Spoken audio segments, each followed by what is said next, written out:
Si je ne m'abuse, récemment, dans ce même téléjournal, on avait parlé de ce phénomène-là. L'inflation, il y a un autre record actuellement. Oui, l'indice des prix à la consommation a augmenté de 4,7 au Canada d'octobre 2020 à octobre 2021. Pour vous dire, pour retrouver un taux comme celui-là, il faut remonter à février 2003 et c'est encore plus élevé au Québec. On est à 5,3 et pour ça, il faut remonter à décembre 1991.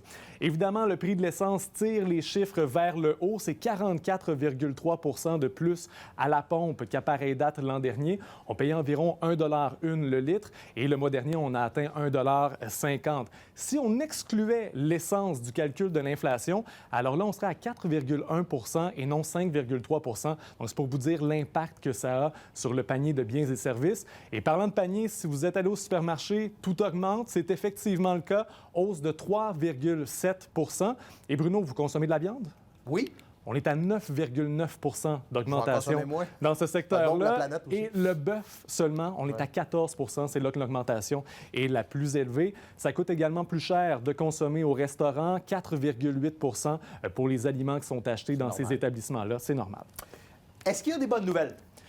Baissez vos attentes. OK. J'en ai 3 pour vous. D'abord, le prix du logement, quand on regarde sur l'ensemble de la province, alors là, on est à 4,7 d'augmentation. Et dans la région de Québec, on est à 3,3 OK, c'est là la bonne nouvelle. OK. C'est un peu moins élevé.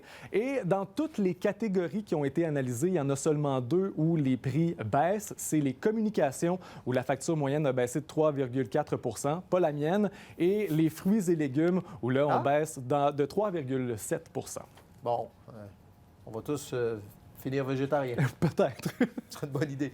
Merci. Bonne soirée.